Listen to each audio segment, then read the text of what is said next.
Talking fishing, nothing but fishing, talking fishing. If it's facts about fishing that you want to know, then tune in, folks, cause this is the show. We'll show you all the right bait to use, so sit right back, you got nothing to lose. Doesn't really matter if it's trout or carp, flathead, marlin or a gummy shark. Listen to the guys and you can't go wrong. They'll be talking about fishing till the cows come home. Talking fishing, nothing but fishing, we're talking fishing. Welcome everyone to Talking Fishing, a big show coming your way tonight on what is our third birthday. Yes, you can see the little man on the screen there. Here at Talking Fishing, 3 years old, 110 episodes completed, and we've got no plans to go anywhere but into your lounge rooms each Tuesday night for a long time to come. It's as if a big switch has been flicked on in Port Phillip Bay, as the number of snapper picks from Port Phillip in Catch of the Week is absolutely fantastic. Plenty of other species on the chew after a great few days of weather.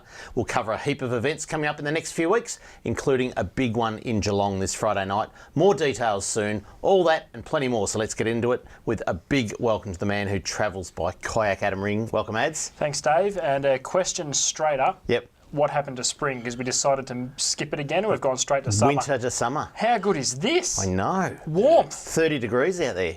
Nuts. 35 in the studio because we can't afford air conditioning here at C31. It is hot.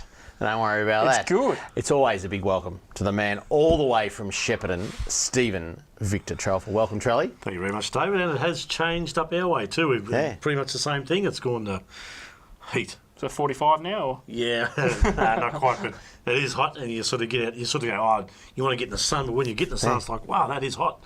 So yeah, but you know that happens. The other added bonus is daylight savings, and you know what I love about daylight savings and talking fishing? You can see the parking meter. Because the parking meters in Melbourne, it's a pretty poor council, and you can't read it in the dark. So you got your phone out with the torch on that. Now you can read them. It's light. Queensland don't have daylight savings because apparently it fades the curtains. Yeah, and it's also the cows don't know what time to be milked. Yeah, well, if they introduce it, it'll just throw the whole dairy industry out. So, boys, what a remarkable run of weather. Is that legit? Yes. That's pretty funny. And the curtains fade. Awesome. And you've got to mow the lawns twice a week instead of once because it's got more daylight on the grass. You didn't know about it? Nah, Ads? Not at all. Didn't study anything like that? No. So they don't teach science in school like they used to. Trelly, do they? Not Victorian style. No. Yeah, what was that school you went to? With Gary Street. Yeah. No, we won't get into that. What a magnificent run of weather. Yeah. And it's just going to continue. I think we've got some beautiful weather. We might have a few storms later in the week or whatever. So they're saying, right, but warm, calm seas under 1 metre according to BOM, often half a metre. Brilliant out in the bay, and the bay is coming up through 14 degrees, getting on to 15, and there's the big difference. There's the big difference from the last couple of years. We're actually seeing a nice spike in temperature, whereas it took forever to hit those magic numbers last year. Yeah. It can only mean good things. things. Times ahead, folks. Let's have a look at what's been caught by the people at home. It's time for Catch of the Week. Catch of the Week, brought to you by Shimano, providing reliable, trustworthy, quality fishing gear for your enjoyment. And you reckon we'd kick it off with snapper, but we're not going to. Have a look at the first three species. They're going to be fantastic. This one here is sent in by Kelly. Kelly Hocking of her husband Kane. Have a look at this. A 12.07 kilo mulloway from somewhere in Western Port, as Kelly says out of the corner of her mouth. Wrote to us, thought you guys would appreciate us sending through a pic of the catch. It was caught Sunday afternoon in Western Port by Kane Ricketts.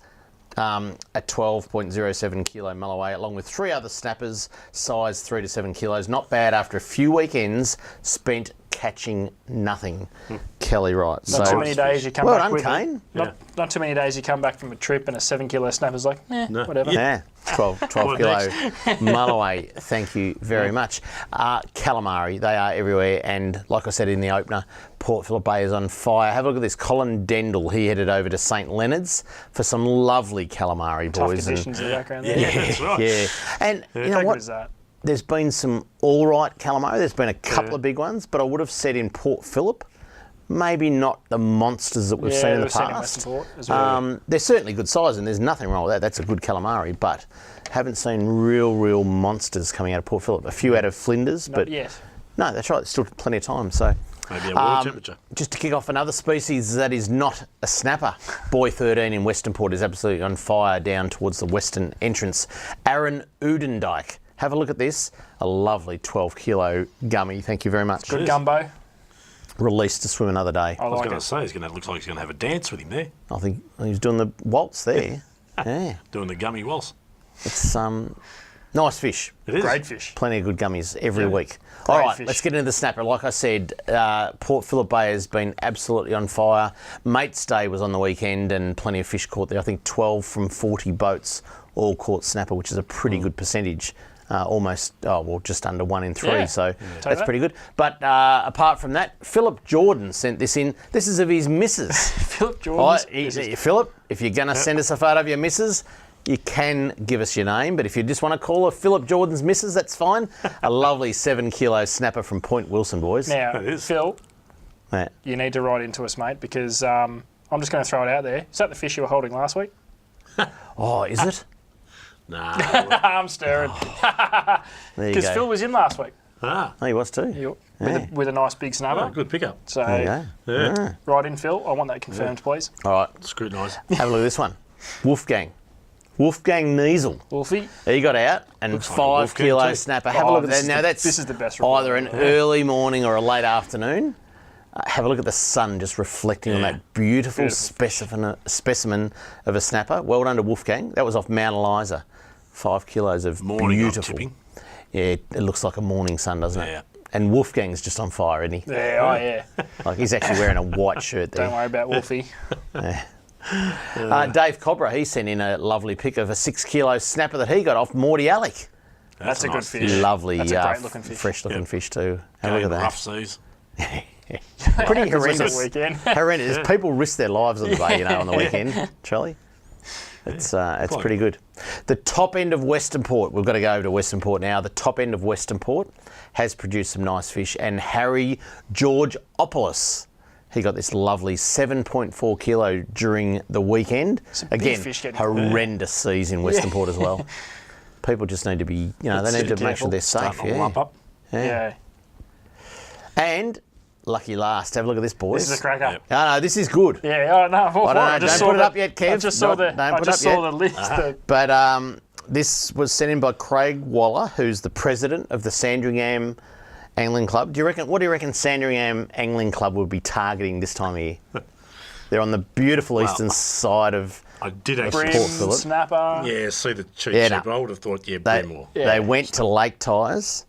So straight away you think And they went chasing. They Brim. went chasing a few things. 16 anglers returned some fantastic fish.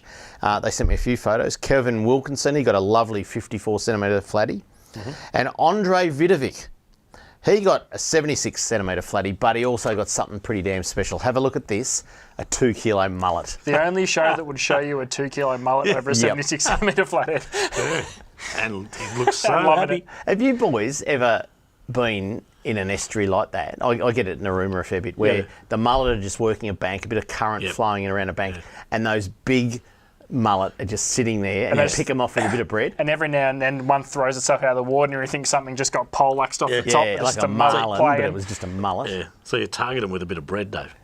Yeah. Yeah. You know, and Have you then ever I got was one? just sort of waiting for a big barramundi to come up and take him out. Yeah, not no, down here, but yeah. Nah, there's They nothing don't. that's going to predate on them unless a dolphin gets caught in the estuary or something like They're that. good to Although catch. I did see in Narooma News 3 humpback whales swam in Wagga Inlet during the week. Oh, okay. Wagga's on fire. First snapper, now whales. What next? Yeah, exactly. That's right. Yeah, last week was a What next? record snapper. we'll show you next. Actually, that was at Churros.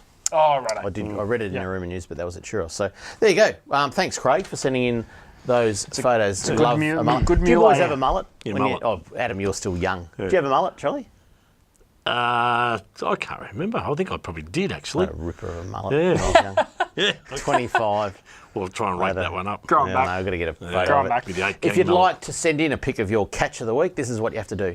If you want to be like me and have your photo on TV, email your fishing pic to info@ifish.com.au. And next on Talking Fishing, fisheries news, including all the info for Trelly's Tackle Spectacular this Friday night in Geelong, right after this. Talking fishing. We know what you'd rather be doing. We know what you've really got in mind. We know you'd rather be out fishing. And today's the day you're gonna wet a line. 'Cause every day's a good day. Stop wishing. Every day's a chance to drift away. Drift away. Every day's a good day for fishing. See you down at Tackle World today. Talking fishing, nothing but fishing. We're talking fishing. Live from the studios of Channel 31 Melbourne, it's now time for some very fishy news. Plenty of news this week, boys. Some very interesting things in the news this week. Let's kick it off with some news around those who fish at Devil Bend Reservoir. From Saturday the 2nd of December, Parks Victoria will allow non-powered watercraft access in the yellow zone of Devil Bend Reservoir. We're going to show you a map in a second. We worked extensively, this is Fisheries, worked extensively with Parks Victoria, the Mornington Peninsula fly fishers and VR fish to achieve this result.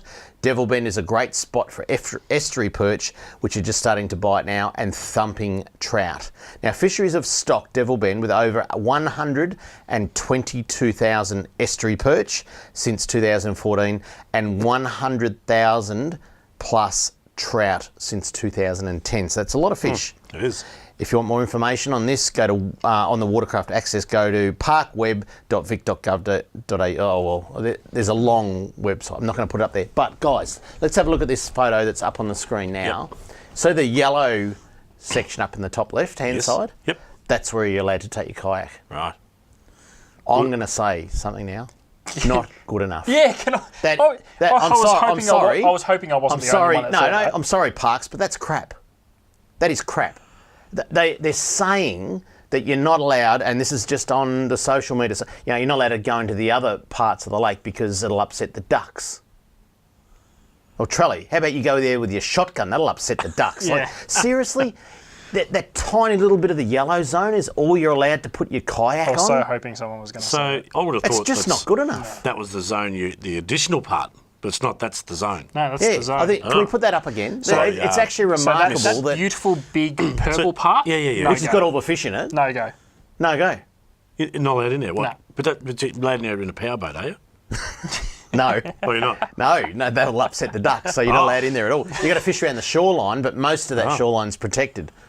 Well, For ducks. I've seen a lot of duck shooting, and they take no notice of you after a while, especially if you're bad shot like me. I just got to say, Yeah, that's a bit I'm weak. sorry, but Man, right. just not good enough, Parks. And obviously, Future the Fish Yarra Foundation Valley. wasn't consulted on that one because So we're there's going no- to take that up with a few people Yeah, and so try there- so and get there's that no- fixed. It's not part of the Yarra Valley. They're all going to turn up there tonight, the right wing, the left wing, and The take Yarra- over the council Yarra tonight. Council. Yarra Council. It's They're not part of that, changing, is it? well, they've changed Australia Day. What else have they done? Yeah. A few other things. Yeah. That was stupid. Just non-Australian, isn't it? Yeah. really? That's a bit average. Anyway, it is in the morning. Good concept, but the execution Yeah, was a I bit guess off. it matches the bad designs of the Mornington Peninsula Shire. They're just trying to keep the theme of upsetting anglers. Yeah. Anyway, let's move on. Well, if my paddle breaks down, I could drift over that area. Never had a broken paddle before. Anyway, how about this, boys? Last Tuesday night, fisheries officers from Queenscliff apprehended 2 males, allegedly with 63 abalone and 80 other marine snails at Bankura Beach near Breamley. Is that over Geelong way? They're from Queenscliff, so Yeah, that'd be. they had snails. Yeah. Those bloody things made me crook the I other was going week. to say, you've started They're the trend here, Dave. They're the snails that made me crook the other week in that Vietnamese They might have restaurant. left them out a little bit too long, Dave, before they served them up. Do you reckon it's Not the sure. same guys that got the snails that night that got... Oh, no, maybe not. Anyway, Yeah, officers on patrol observed 2 sets of lights Yep. on the reef platform and subsequently intercepted the men as they drove away from the car park. A search of their car revealed 2 backpacks, which we showed just then. Show it again if we want. 2 backpacks, there you go, containing the abalone and the snails. Now, the men will face these charges. They're alleged charges. They took more than the abalone catch limit, Took undersized abalone, took abalone during the closed season, Took abalone and other molluscs, those bloody snails, from the intertidal zone. Took abalone between sunset and sunrise. You're not allowed to do that either. That's not and on. failed to carry a measuring instrument when taking abalone. They didn't take their measurer. Probably a stubby length. Anyway, the maximum penalty for these offences range from $3,171 to $15,857 precisely. I hope they get the upper end of that. So anyway, if you want to report any illegal fishing, dial 13fish 133474. There you go. That's that one. All right, the next one. Over the past 2 weeks, have a look at what fisheries have been up to. They've stocked more than 92,000 brown trout and rainbow trout in Victorian waters. We've got a table of all the... We'll put this up on our social media tomorrow, boys. Yeah. But have a look at this. Lake Hume, 9,350 brown trout and 8,500 rainbows. Moorabool Reservoir, won't go through them all, 2,100 browns. Tullaroop Reservoir, 2,850 browns. Curran Reservoir, 9,000 browns. Malmesbury, 2,000 browns. Upper Colaban Reservoir, 2,000 browns. Lake Eildon, boys. Yeah, that's 32,080. Is that a typo? The poor bugger. He's running down the road. He's going, you forgot the last 80. Yeah. 30, and they took off with 32,000. They had to drop the last 80 in a wheelbarrow. The Goulburn River. This is interesting. From Eildon to Molesworth, got 10,000 browns. Nice. Tolondo Reservoir. There we go. That's it. Another 3,052. Those 52. Future trophies. Yeah. 52 are going to make the difference. Yep, future trophies. Albert Park Lake got 1,000 rainbows for the event that was on there. Cobden Lake and Walter J. Smith Reserve each got 250. So how How do you reckon they get the extras? You know, there was like 23,080, and do you reckon someone couldn't count and they go, oh, bugger it, let them in? I think it's what's left over in the tank. They just go 1, 2, 3, 4, 82. We're going to put another 82 in the truck. Throw them in.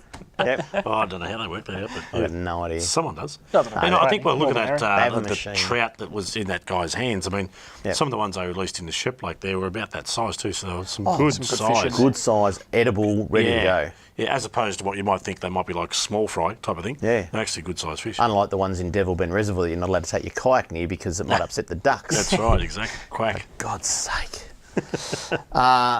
Right, let's go into some different news now. And today was some big news down at Portland. In fact, it has been for the last couple of days. But have a look at this, some barrels. The barrels are finally, they're around everywhere. The bait's turned up. Dave's standing with a beautiful barrel from, I think, Sunday. I'm not sure. Yeah. Sunday or Monday.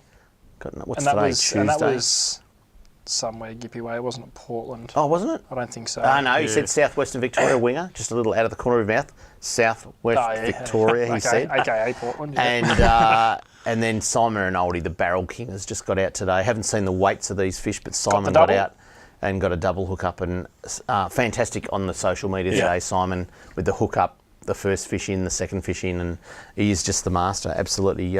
That's barrel news because people are just going to be torn now. Yeah, that's right. Do they go to Portland or do they go snapper fishing? Yeah. Because I was in the shop this morning and there was a guy came in and he just said, the news is out, the barrels are going, the one boat caught 3 at once. And it's just even, I think Simon put that boat up on social media as well today. Yeah. Guys hooking up in up in Shepparton. up in Shepparton, yeah. They got barrels in Shepparton. No, I was talking about the barrels down here. Triple hookup. All right, let's keep going along with the news. This Friday night, it's going to be a big time in the town of Geelong. Trelly, tell us all about it. Yes, we're having our second Trolleys Tackle Spectacular, so we have a few guest speakers. It's at the Geelong Marine World, which is 400 Port Arlington Road, Millap. So it starts at 6:30 on Friday night. $10 to get in, $5,000 worth of giveaway prizes over the night.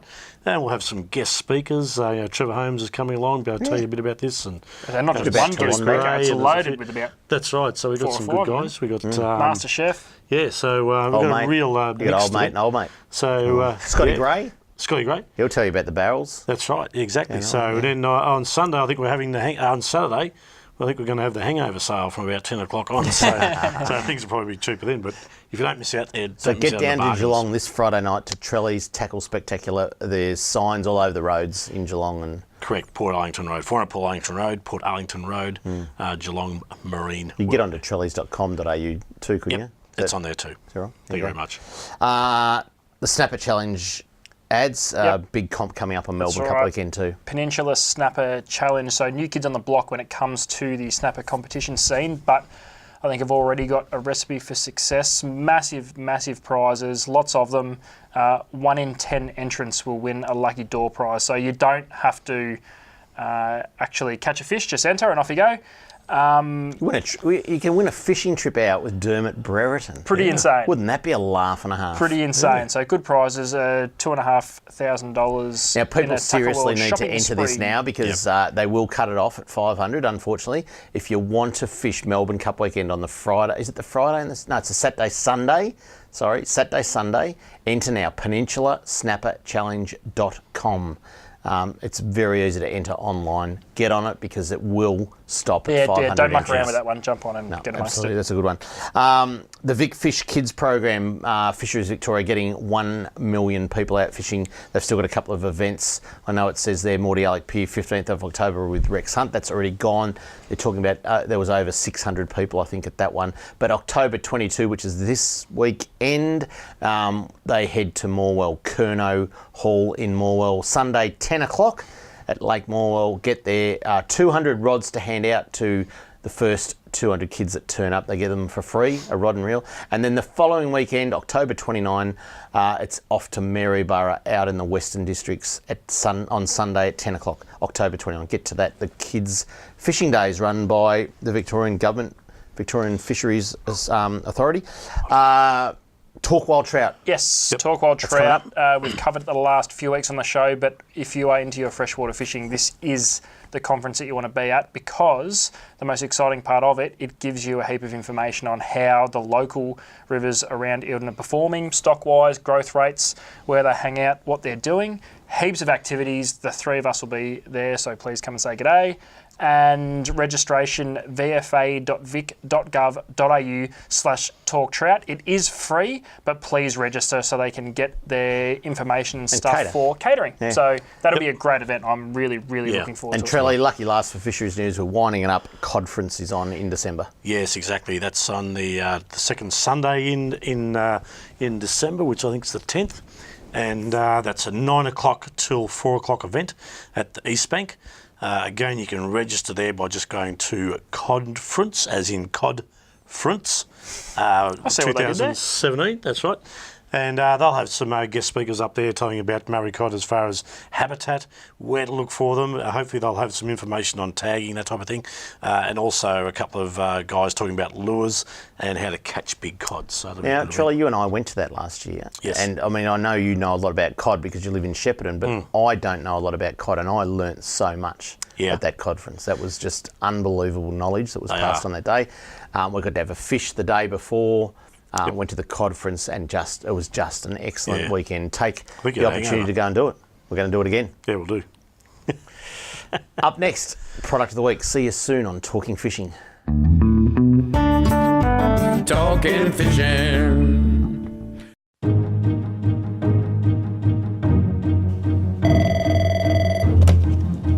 Good morning, spotters. Stephanie speaking.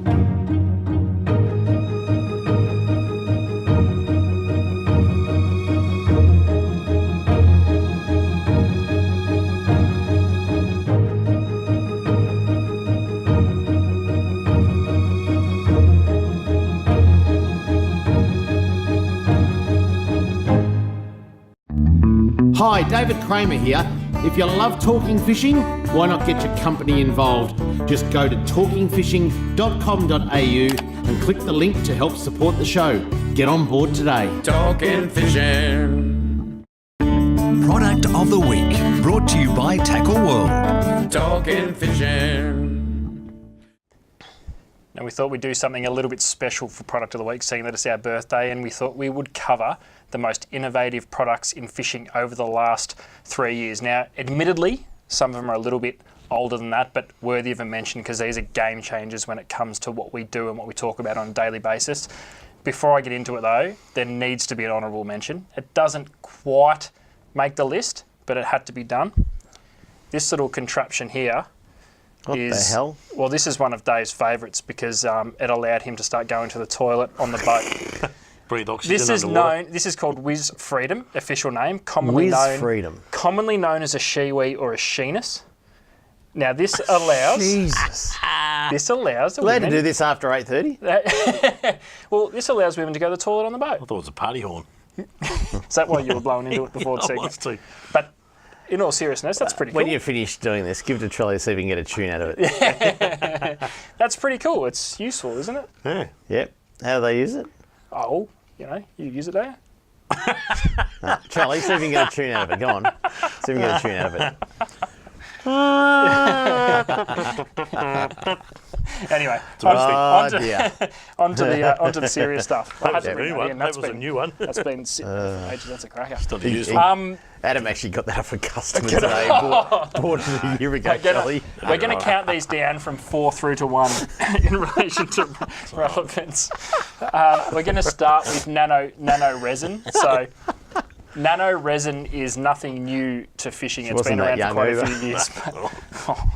I knew I shouldn't have opened Look with at the that hair one. in between my teeth. This is a Shimano Mike Hero. Now, I want to talk to you about nano resin because what it's done, it's allowed high performance, high spec rods to be brought down to price points that we can afford. You rarely see insanely high priced rods with nano resin because quite frankly they don't need it. They're using such high components, such high quality graphites, they don't need it. But in the case of this rod here, this is a jig rod.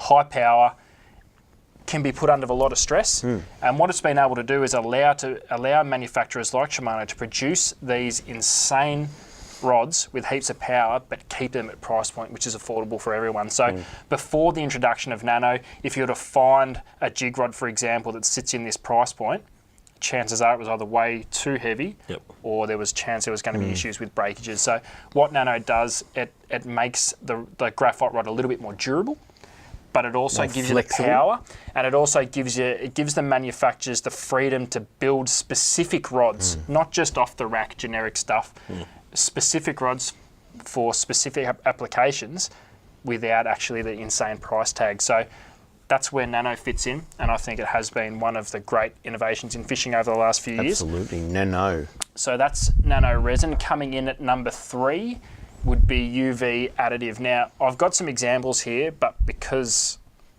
I'm a little bit average, I forgot to bring the UV torch, so there's probably not much point in me showing you. But have a look at the screen there. That is actually an orange squid jig with UV additive. Is that the same squid jig in It's both the pictures? same squid jig. Yeah, All right, with the so UV torch on it. It's a little bit hard to pick it up on the TV, but that squid jig in particular, I have got it here, but it's very hard to see. That, with the UV light on it, glows an absolute brilliant orange. A bit like your shirt at disco. Yeah, that's right. Yeah, a little bit when they flick the lights on. A bit like Wolfgang in our Catch of the Week. He was glowing. He had a white shirt on. Yeah, that's right. Oh, hello. Set's fallen apart. This has also got a yellow stripe that runs right down the lateral line of the squid jig. It's very hard to see until you hit it with the black light. Stripes up. Absolutely looks insane. So they've brought this into everything. Squid jigs is probably where it really took off. They run it through your tuna divers. That pink one there glows an absolute brilliant neon pink over its back with the light on it, all the way through to big game skirts. You're seeing them in brim lures, soft plastics, the whole kit and caboodle. Now, whether if we turn the lights off, would they glow? Who knows? Oh, probably not. But it's made a huge difference, and we've seen it not only in the reflection in sales, but also in catch results. You swim a UV lure next to a standard lure, and you could almost put money that the UV one's going to go off first. So if you have a couple of favourite lures, run a black light over them, and you will find that they'll probably show up a little bit different to a lot of your other lures. So that's been a huge thing in our industry, and it's only getting bigger as we learn more about it and what relevance that actually has to what a fish sees. But UV, it's crazy. If you don't have lures with a UV additive, have a look around because you definitely need a couple of them. They just make a huge difference. It's a whole new science, really. That's right. Back onto fishing rods, we're actually going to look at the guides, so don't worry too much about the rod. But this right here, as you can see on the screen there, is a Fuji K guide. Now, since the introduction of braid, tangles are part and parcel. You can't escape it.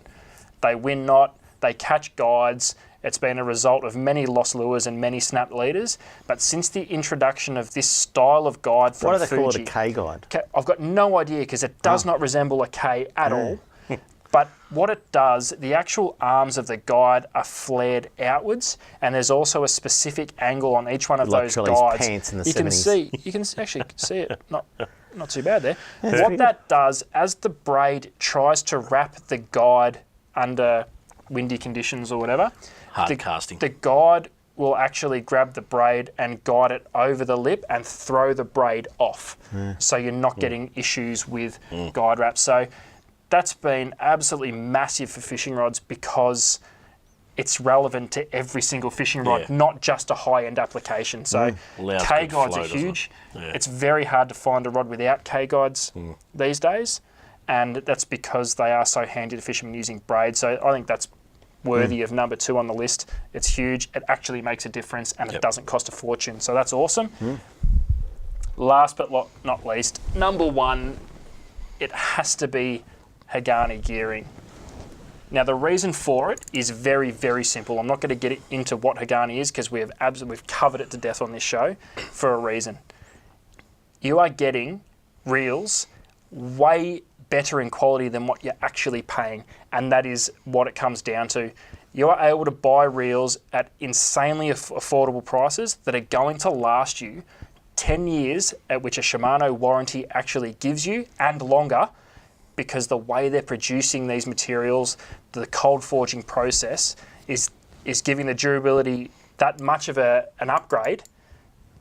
Basically, reels don't fail, and it's because of Hagani gearing. Yeah, and I think it's just something that in 10 years, that reel won't have worn out. No, it can't wear out because the metallurgical properties of that gearing just won't wear. That's And right. if that's And 10 it's just years amazing. fresh, the salt water, that's 100 years in freshwater. Yeah, that's right. It is. And I've got the Stratic FK here as an example because this is probably the reel that was released and was to first make a big deal out of Hagani. It's now filtered through to pretty much all their It has, reels. but it's made the Stratic FK affordable, but probably one of the best quality reels you could ever You don't think need to of. be upgrading reels every 12 months these days. You know, it's just the value for money has gone through the roof, and it's something we crave in this day and age as everything's getting more expensive. But that's an absolute cracker, and Hagani got to be number 1. Beautiful. Love It's it. big. All right, well done, Ads. 3 years of the show and plenty of innovation there. You've I wonder covered what it all. we'll be talking about in another 3 years. Who knows, but it just keeps changing. The ball game just keeps getting better.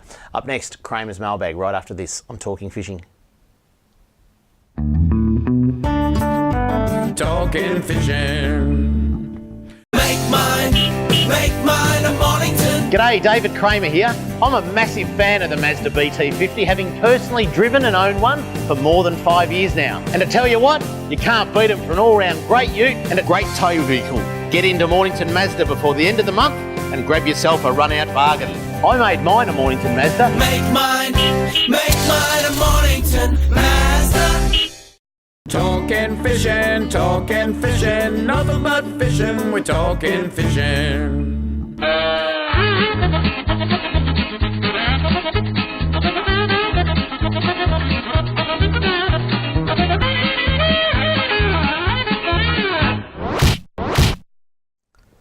Now, just before we get into Kramer's mailbag, some breaking news, boys. Breaking? No, a media release has just been released from the Devil Bend Duck Association. It's saying they've just been granted access into the kayak zone. Oh, no, you look can't at have that. Yep. Isn't that typical? Yeah.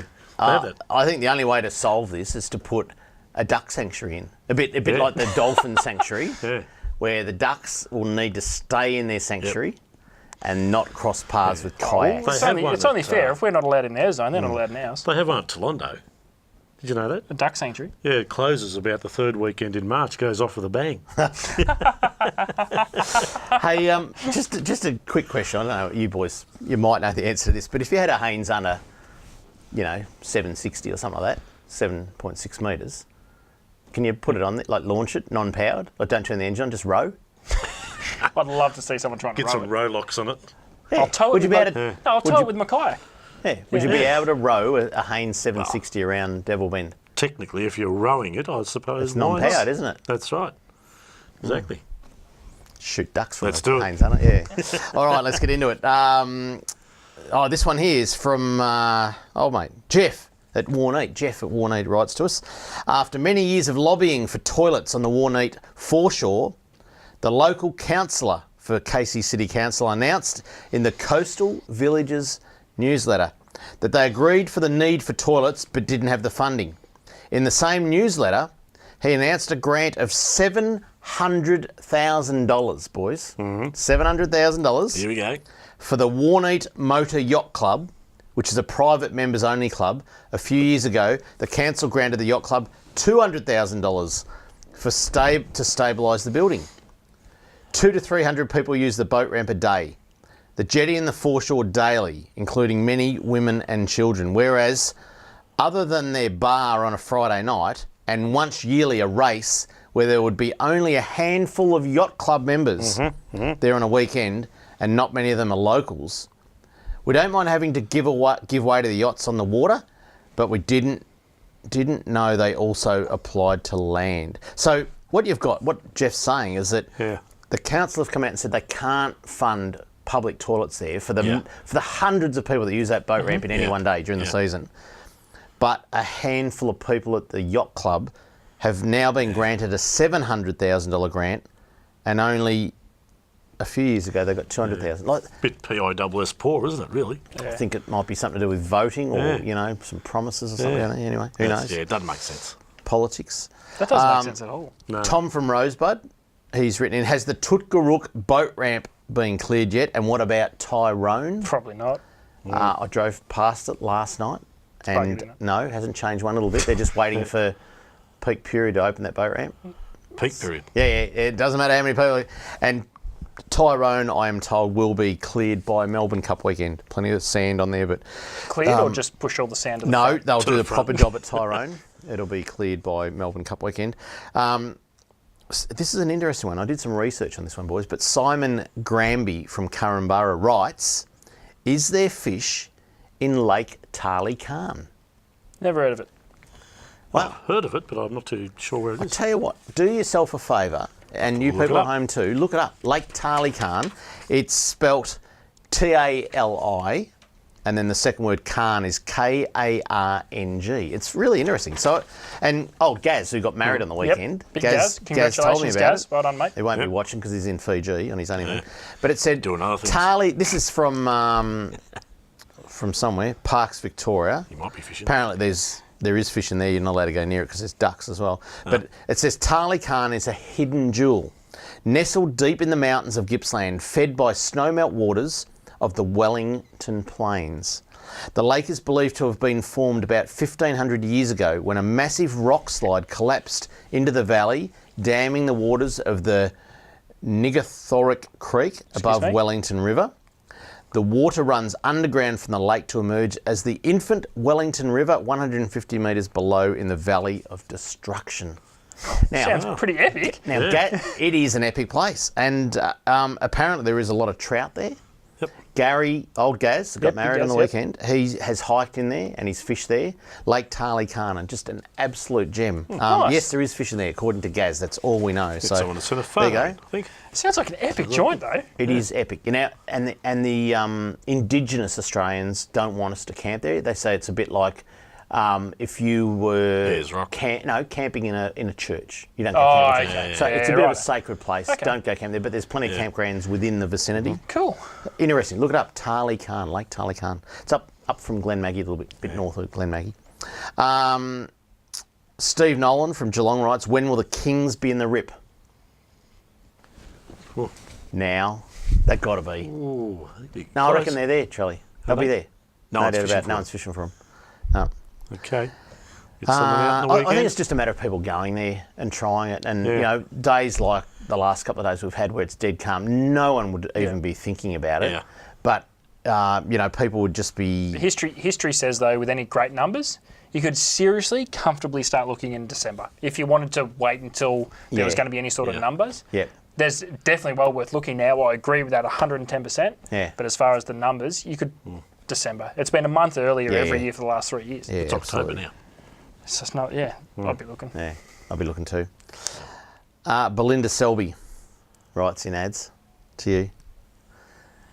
Is that a tattoo on Trelly? On Trelly? On Adam's chest. Is it? No, hang on. Is that a tattoo on your chest? This is what it says. I'm just reading what it says. Is that a tattoo on your chest? Just look. I'll show you on the last show. No, come on. We're not going to have a last show. We're going on forever. Exactly. I know. Just undo one button. Show us. What is it? I can't. The microphone's there. Well, okay. We'll undo one around your guts then. What is it? Yeah. It's not that big. There's the bottom of it. We'll get a picture of him and we'll post it here on. I better start hitting the gym. A topless picture of Adam. No, we'll just get him drunk and we'll just be right there. Trout conference. Well, the second question is, the second one is, does Trelly have one? A tattoo. A tattoo. Well, that's something for your viewers to discuss. Left or right? Left or right cheek? Left or right cheek? Both. You might be able to get that Same at the Trout tattoo Conference says a W. And if he doesn't have one, he'll have one by the end of the Trout Conference. Yeah, or the Cod Conference.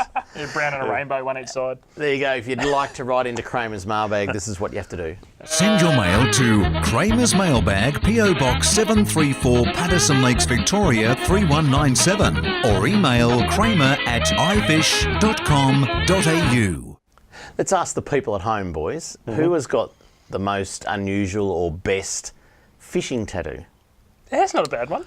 Because people get there's some I've crackers. seen some bad ones. You've probably given a He few was bad ones. drunk when he got that, or just, I saw Dave Kennedy got one. bad ones. Oh, did he? Well, he put a photo up of a looked like a new tattoo, a big hook.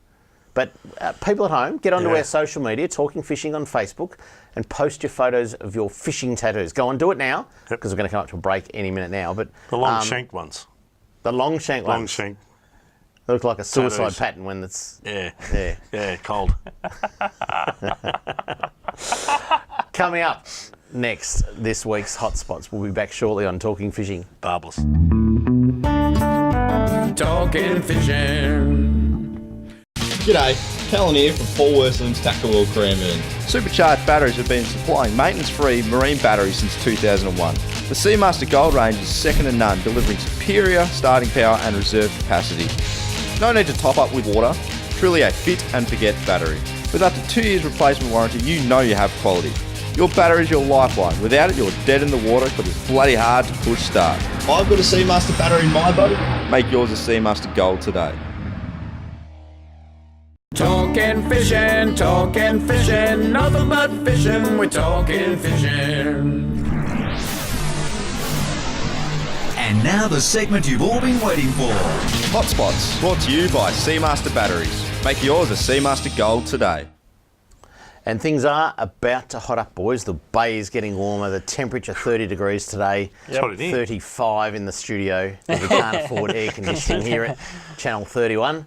But anyway, it is getting a bit roasty. Definitely no wind chill in here. Let's start in Port Phillip, boys, and our toner, 15 metres to be precise, is the absolute hotspot up there on the northern end of Port Phillip Bay. Doesn't that northern end of the bay just fire early?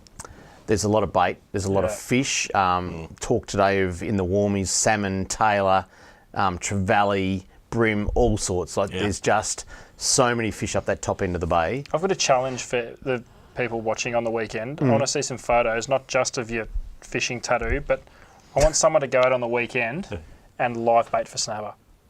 I want to see it. There's so much bait. There is so much bait in the bay at the moment. Surely that is an insanely viable option when the fishing's tough, you know? Oh, well, that'd have to be the way to go, wouldn't it? No one does it. Let's head to the eastern seaboard of Port Phillip Bay, and Seaford, 18 metres to be precise, is the place to go. If you're going to head out of Carrum, turn left and go to 18 metres out of Seaford. Absolutely on fire, boys. And plenty of people picked that spot on Mates Day on Sunday, and a highly successful day. Thank you to all the boat owners that gave up their time, their boats and everything on Sunday for 140 people with disabilities and their carers who headed out on the Mates Day. It was a big day. Great effort. But Seaford, 18 metres, is certainly the place to be if you want to get a snapper out of Carrum. Let's head over to Western Port and talk today even of some big fish coming out of this area. Lysarts. Now, hasn't been called Lysarts for 25 years. I used to work there. I just want to run that story. Even Scotty walked in today and he said, "Did you hear Lysarts is going off today?" And I said, "Yeah, I've heard that." Yep. But Lysarts, 20 metres of water, plenty of snapper action there. The water's quite clear at the moment for Western Port. Nice. You know, normally can be a bit dirty at times, but very No reports clear. of live baiting over there either? No, but plenty of bite-offs. I had a guy write to me today and said that he was fishing off Hastings and just kept getting bitten off, and he presumed it was bronze whalers. He said there seems to be a lot of sharks in the port. Yeah, okay. So signs of a healthy system, you know. So yeah, absolutely. The other one is, and someone actually wrote in today and said thank you from the folks of Coronella that it wasn't a hot spot last week. Guess what? It is this week. Yeah, people head down to Coronella. Car park wasn't full enough last weekend. The queues weren't long enough, and the townsfolk, well, they just love it when everybody comes to Coronella. So please head down there this weekend because it will be snapper heaven this weekend. I'd put money on that's where that Mulloway come from. Oh, yeah. That's where my dollar was going. And depth? What would you suggest as a depth down there? Well, fish shallow in Coronella, and particularly if you're fishing before first light or into the evening, you know, fish 6 to 8 metres. Yeah, okay. Yep. Certainly a place to be. The next hotspot, I tell you, is a hotspot, and we saw the news today, and I'd actually put this as a hotspot before the news started coming through of the barrel tuna, but Portland has got to be a hotspot. Yep. I think there'll be carloads and boatloads of people going down this weekend, and particularly if it's calm season. Yeah, especially if the weather stays. If you didn't see what the weather was like today, get onto Facebook and get onto Red Hot Fishing Charters, because Simon put a bit of a video up today talking about how good it is and showed a couple of nice tuna sitting on the deck, and you can just see the weather in the background. I mean, he must have been sitting on 30 knots coming in, and it was just glorious conditions. So Big Simo would have been in shorts and a singlet, just loving life. Yep. Absolutely. So there you go. Portland, get down to there if you're interested in catching a barrel tuna. Now's the time in the next few weeks, and those fish will probably head east, I would say. And you might see some different activity. Yep. We might have a different barrel tuna hotspot in the next couple of weeks. Entrance. But anyway, and lucky last, the Sandringham Angling Club did head down to Lake Tyers, and yes, we did have some beautiful photos of flathead, but I just want to show everyone the mullet. It's different. We don't often get mullets sent into catch of the week. But anyway, Lake Tyers is on fire for dusky flathead, so get down there and have a look at that, because now's the time before the massive crowds get down there for Melbourne Cup weekend and then into the December, January holiday period. Now is the time to get down to Lake Tyers. Great time of year this time of year, isn't it? Oh, yeah. And you got a chance of near metre long dusky flathead down there this time of year. No mosquitoes or very few. Yeah. Good time of year. It's a good time of year. Good time of year, Charlie. No prawns, they forgot to stock them. Anyway, that's the way it is. Boys, let's talk about the freshwater scene, because we don't talk about it often enough, Charlie. Yep. Are we counting down to yellow belly? And any movement there's on the no others? yellow belly pictures this week. Have you seen there's some? none, but we are getting plenty of reports of yellow belly being caught and shallow water. So this time of year, as we know, the water's starting to warm up. So all your bait. I'll tell you, like really 2 to 3 metres, or it's just pick those little back eddies and things like that. Just really light-weighted rigs, you know, and get them in and little spinner baits or something. Or? No, just big worms, big scrubbies. Oh, yeah, okay. But what we're finding is we're using a lot. Is this in a river or in the lake? In the rivers, Oh, okay, in the rivers. Because people were targeting yellow belly because of the cod situation, but we're using a lot of, you know, little tuna, the little circle hooks, with a little bent beak on them. We're using a lot of those now freshwater, because we find that as a byproduct we're still catching cod, and they do, as get you them know, in the corner of the jaw. Exactly, or on the lip somewhere, so they're easy to get out and release. So it's a really good thing to use if you're targeting yellow belly and the byproduct is cod, so you let them go. But the worms like a circle hook too, because they come off easily, don't they, once they get swallowed by a big cod? They usually go up the line a little bit so you can use them twice for recycling. So but no, it's going well. And Lake Eildon? We still had some good reports from Lake Eildon. We've had a couple of guys up there in the last week, 93 that I've heard come out of there, 78. I believe one of those guys is probably going to be a guest speaker at the conference coming up in December too, so he does a lot of fishing. So I can't be sure, so I won't give his name out, but they're certainly catching some fish up at Eildon at the moment. One of the things I loved about the conference, Charlie, thinking back on that last year, was just the discussion about habitat. Yes. You know, and I think there was a Indigenous elder there that talked about, you know, when they de-snagged the Murray to get the steam paddle Yeah, boats that's right. through, you know, and he said, Yeah. oh, you're doing the wrong thing. And now they're putting snags back in at the cost of hundreds of thousands of dollars Yeah. to make habitat for fish, you know. But he, Yeah. you know, the indigenous Australians had the recipe for fishing for many hundreds, if not thousands of years, you know, and it's if you've got the habitat, the fish will be there, won't they? Yeah, I'm just waiting for an old poacher to come in and just give a bit of a lecture at the Cod Conference, you know, and say how to really read a river, you know, like Travis Dowling's when dad. they could legally set cross lines and stringers, you know. These blokes were artists, they really were. Give you a sore neck nowadays checking a line. You do like this all the time, you know. But you do learn a lot, you know, and Well, the yeah, other they thing didn't put is springers in the middle of the river, do they? No, they put them on certain river banks and things like that. Yeah. That's for the sure. other interesting thing, and please book these events because they will fill up fast. The discussion about, you know, you guys as anglers and you participate in some of these things where you go and fish a certain part of the river, and then they come along and electrofish it and tell you what's really in the river. Yeah, that's right. And you don't get a massive success rate. That's just fishing though, isn't it? Compared to how many fish are in the actual river. That's right, and they say they only electrofish, they only bring up something like 30% of the fish that's actually there. And Which still some of those far outweighs counts what you catch. That's far outweighs what you catch, but the count numbers is sometimes can be quite high. It can be 40 or 50 fish in a 500 metre stretch of river. So if you take those 30-40%, you could be looking at 300 or 400 fish in that section. So good, some really good work comes out, and it does get presented at these conferences, which is great. And then you get to take away a really good booklet with all that information too, don't you? Yeah, it's really good. Yeah. There you go. That's it for Talking Fishing. We hope you enjoyed the show. All the details from tonight's show will be up on our Facebook page tomorrow. Make sure you register for the events like the Trout and Cod conferences if you want to attend, as seats will be filling fast. It's our birthday, you can tell. Some great weather to continue over the next week. Good luck if you're heading out on the snapper. Until we see you again next Tuesday on Talking Fishing. I'm going to get streamers thrown around me. Here you go. Please stay safe on the water and enjoy your fishing. Talking fishing, nothing but fishing, we're talking fishing. We got all you need, just take a look. Watch those fish jump on your hook. So just relax and take your time. Enjoy the show, then drop us a line. Talking fishing, nothing but fishing, we're talking fishing. Talking fishing, nothing but fishing, we're talking fishing. Talking fishing. Have a good weekend, Mr. Walker. You too, son.